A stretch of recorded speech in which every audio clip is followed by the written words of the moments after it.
Welcome to BD Daily Tech News Podcast, your daily briefing on tech and innovation. It's 2025, December 29th, and today's theme is AI is everywhere, chips are politics, and signed software still might bite you. Love that for us. Nothing says fresh start like AI in my toaster, geopolitics in my app, and malware in my laptop. Signed by the manager. We're doing 3 stories, fast and useful. CES next week and the consumer AI pitch. A report that ByteDance plans $5.6 billion in Huawei AI chips in 2026. And a security note on Apple-Notarized macOS Malware. No stock talk, just what it means for your devices, your data, and your work. Perfect. I want AI that does my inbox, not AI that adds a concierge button to my calculator and charges me $9.99 a month. Story 1. CES is coming, and Bloomberg reports Nvidia, AMD, Samsung, and Lenovo will test consumer appetite for AI-infused gadgets. The key point, they're pitching not just to investors and enterprise buyers, but to regular shoppers who still aren't fully sold. They're about to slap AI on a blender and call it a lifestyle. But okay, what are they actually selling? Is this cloud AI or the little AI that lives inside my laptop like a digital hamster? Good framing. The tech behind it is usually a mix. Cloud models for heavy lifting, plus on-device AI using an NPU. Think of it like a small, efficient AI coprocessor that handles quick tasks locally, saving battery and keeping some data on your device. So the NPU is like the intern who can do the easy stuff without emailing headquarters. But at CES, what's the demo going to be? Look, it summarizes a PDF? My phone already does that badly, for free. The demos will likely be real-time translation, photo and video enhancement, local voice assistance, meeting notes, and AI PC workflows. The consumer question is value. Does it save you time daily, or is it a feature you try twice and forget? My personal benchmark is if it can't stop me from sending an email that starts with "per my last email," it's not intelligent. But seriously, how should normal people shop this wave without getting scammed by vibes? 3 questions. 1. Which features run on device versus in the cloud? If it's cloud only, you're buying a subscription dependency. 2. What apps actually use the NPU today? Your browser, your video editor, your conferencing tool? 3. What's the privacy story? What data leaves the device? And can you turn it off? So basically, don't pay extra for AI ready, pay for AI used. Also, I want a physical switch labeled, "No, you may not train on my embarrassing screenshots."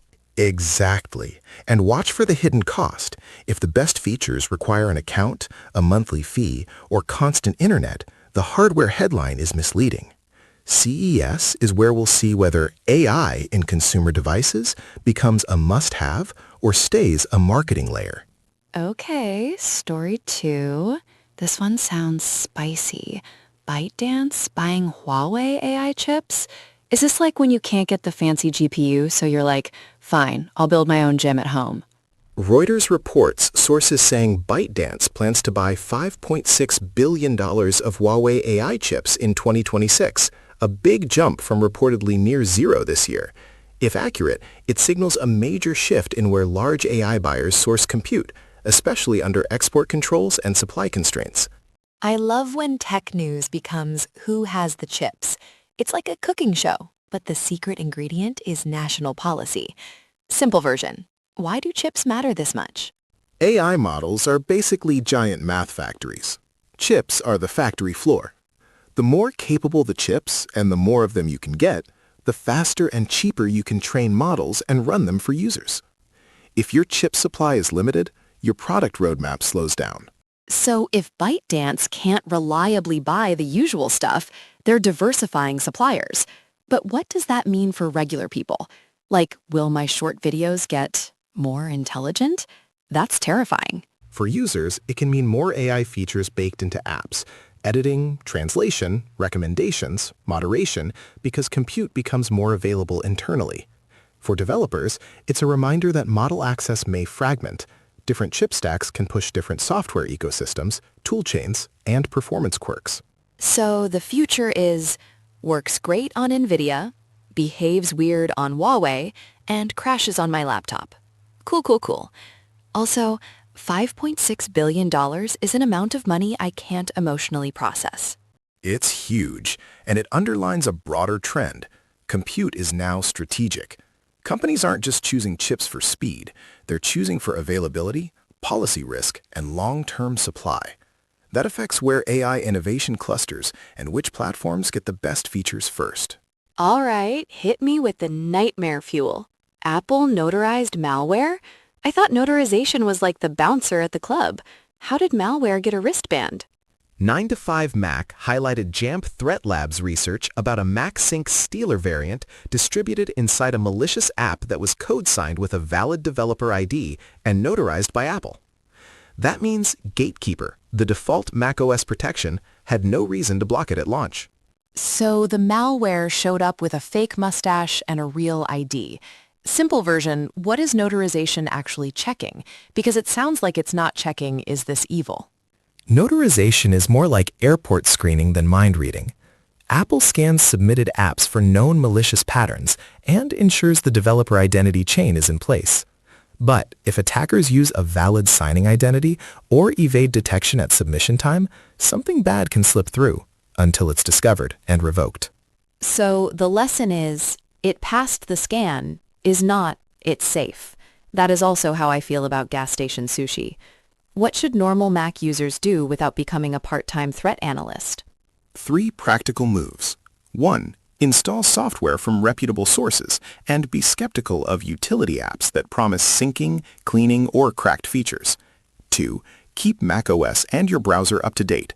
Revocations and detections improve over time. 3. Use least privilege habits. Don't hand out accessibility, screen recording, or full disk access unless you truly need it. Accessibility permissions are the keys to the kingdom, right? Every app is like, I need this to function. And I'm like, you are a flashlight app. Quick recap. CES will try to convince you AI gadgets are essential. Ask what runs on device, what subscription tied, and what data leaves your device. The ByteDance Huawei chip report shows compute supply is becoming strategy, shaping which AI features ship where. And notarization on macOS is helpful, not magical. Permission hygiene and updates still matter. My 2026 resolution is to stop buying AI unless it does chores, and to stop clicking allow like it's a game show buzzer. Also, if your app needs full disk access, it should at least do my taxes. If you want more episodes like this, subscribe and share BD Daily Tech News Podcast. And tell us, what AI feature would actually make you upgrade? Local transcription, better battery life, or something else? And if you're heading into CES coverage, remember, if the demo requires perfect Wi-Fi and a stage manager, it's not a feature, it's theater. See you tomorrow.